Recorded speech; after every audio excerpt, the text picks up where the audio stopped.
It's been an interesting few months since our last On the Rocks podcast. Of course, we've had energy security, geopolitics, the oil market have been right at the forefront of the news. And at the same time, and because of that, there's a real momentum building across the Caribbean region, the wider region. Obviously, Venezuela, there's been activity in Trinidad. Suriname is all go. Guyana is the rock star, if you will. And of course, very importantly for us, Jamaica and the Walton Morant license is moving along nicely. Since our last podcast, United has been very busy. We have completed the offshore survey program that we were talking about in previous podcasts, and we now continue to integrate the technical data into our updated geological prognosis.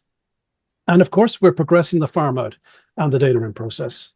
Today, we have Brian and Paul on the podcast, and we're all in different parts of the world at the moment. I'll go to Brian first. Brian, you're in Houston. How are things over there? Very hot to start with.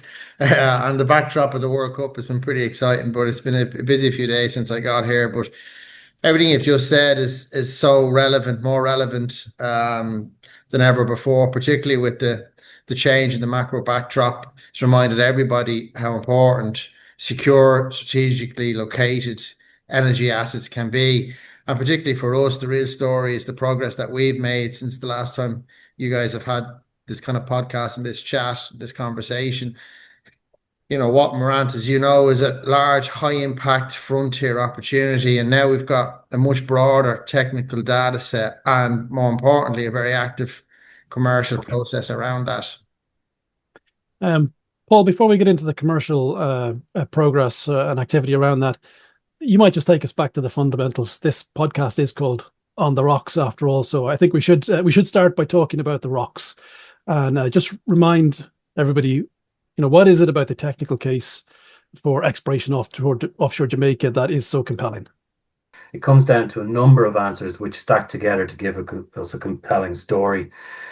At this stage of an exploration project's evolution, there isn't one single data point that proves an oil or gas accumulation is present. When you look at the full technical picture we have, as we currently have it, and all the strands of evidence available at this time, I guess when you weave those all together, you get a very compelling story for why Jamaica, and particularly the Walton Morant license itself, is very interesting from a frontier exploration, as a frontier exploration proposition. There are a few things that are really quite compelling.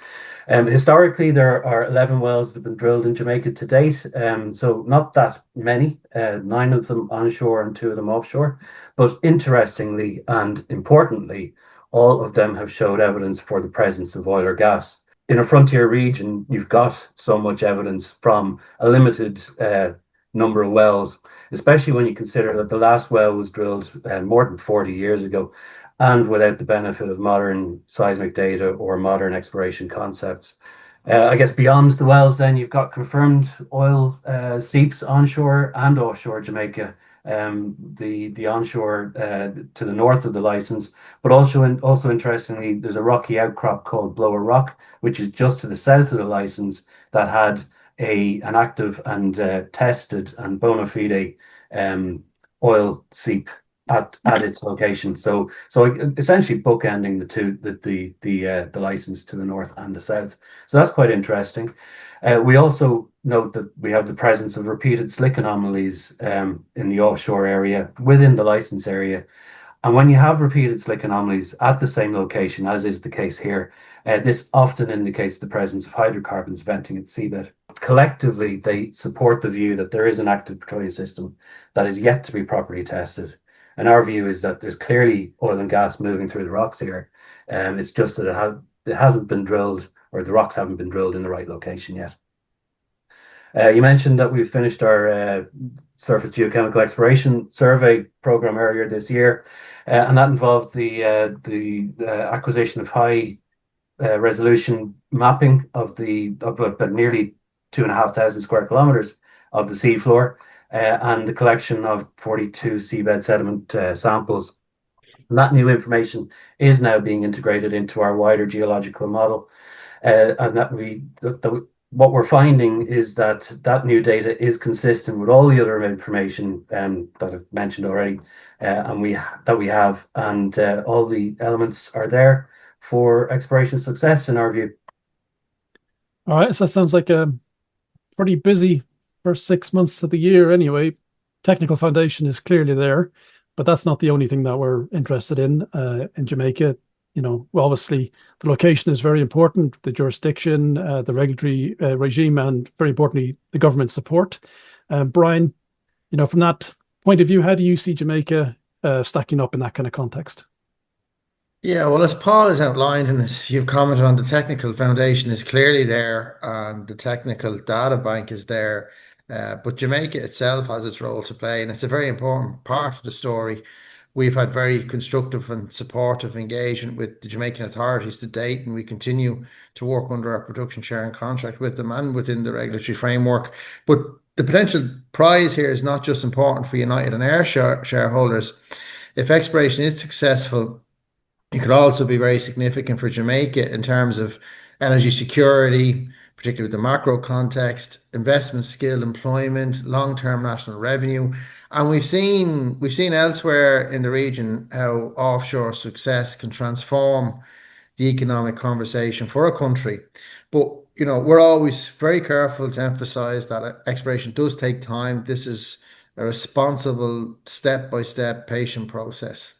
Yeah, and strategically, I mean, Jamaica is very well placed for all of this. Well, look, absolutely. It's location, location, location. And Jamaica sits so close to the US Gulf Coast, the wider Caribbean energy infrastructure. And compared with many frontier areas, the proximity can be a real advantage in terms of logistics, services, equipment access, potential market routes, which all play into your economics, your value point, your value triggers, your cost of production. All of those things are so important, which support our economic approach to this project and our economic evaluation. But the recent success on global choke points, sorry, the recent focus on global choke points such as the Strait of Hormuz is a reminder that strategically located energy assets really matter.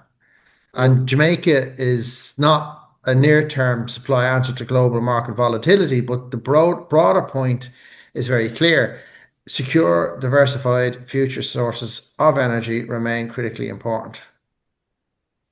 Yeah, and recently we've not just been focusing on the technical stuff that Paul has gone through and the macro. Obviously, we've been very focused on our own commercial side of moving the project forward, particularly the farm-out process. Not everybody is going to be fully familiar with how oil and gas transactions work in practice. Could you just give everybody a flavor for like the nuts and bolts of what actually is involved? What is a farm-out? Yeah, well, it's a really good question, actually. Sometimes we assume that people understand the process and the gates that we need to go through in a farm out. It's not a straightforward process, nor is it a particularly quick process. But essentially, a farm out is where a company like United brings in an industry partner to help fund and progress the next stage of an asset and its development. In return, in simple terms, that partner earns an interest in the license. So for a project like Wat Morant, the goal would be to bring in a partner with technical, operational, and financial capabilities and capacity to help move the license towards drilling. Now we market the opportunity directly to potential industry partners, and we also work with Envoy, who are a specialist oil and gas marketing advisor, with the objective. But the objective is to get the right companies properly engaged with the opportunity, and we're making progress in that regard. So once a company is interested, though, what is the actual practical steps of what happens next?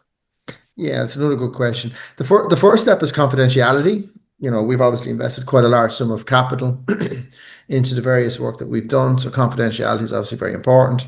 A potential partner will sign an NDA or a non-disclosure agreement or a confidentiality agreement, and once that's in place, they can then be granted access to our virtual data room.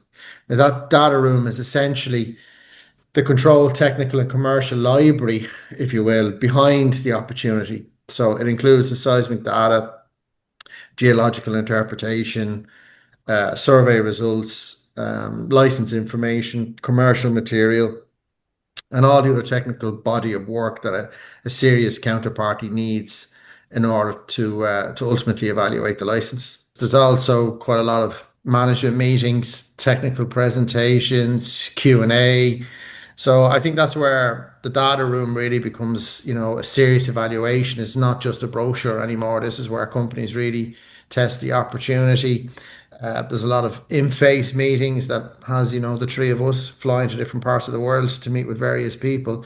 But it is quite a detailed process. The question naturally people will ask next is, where are we in that process? I guess let me be precise about that because I think it's worth explaining properly rather than just saying we're positive. So we're running a really active, structured commercial process. Within that process, we've got multiple credible parties conducting detailed technical evaluation on the license, supported by our engagement and continuous technical dialogue, I guess. And that's where things start today. I do have to be careful because obviously pharma discussions are very confidential. We can't discuss names, terms, or timelines. That's not because there's nothing happening. There clearly is. Premature comment doesn't serve anybody. It doesn't serve our shareholders. It doesn't serve stakeholders. And ultimately, we're doing this for shareholders and stakeholders. But what I can say is that Walter Morant remains a large, high impact opportunity, and the work we've done is designed to support serious industry evaluation, and that's what's happening right now. Bearing in mind that us as a team, United as a team, together and collectively, we've a huge amount of experience in this, throughout our careers to date, and we know what we're doing. What I'd ask shareholders to take from today isn't what's the update. It's that this has been run properly with serious partners on a sound technical footing, and it's that grounding and that's worth the grounding and why the license commands the kind of attention in the first place. The license has scale. The technical evidence, as Paul has touched upon in this discussion, remain and previous discussions, remains very compelling. The next technical phase is clearly defined. Those are exactly the attributes that bring serious parties to the table. And commercially, our focus is on bringing the right partner into that process. This is frontier exploration, so there's always risk, and we never lose sight of that. But the potential prize is significant. Walter Morant is a base and scale opportunity, and United is focused on progressing it in a disciplined, responsible, patient, and commercially effective way. Where does that leave your focus for United on second half 2026? Well, the technical work to date has obviously been completed and it's strong. We've real engagement with credible parties, evaluating a genuinely high impact opportunity. Our focus now is on securing the right outcome, and we'll run that process properly because that's what we do. We'll update the market the moment there's something concrete to say. And until then, the message is simple. This is a well-run process behind a world-class asset, and we're confident in where we're heading.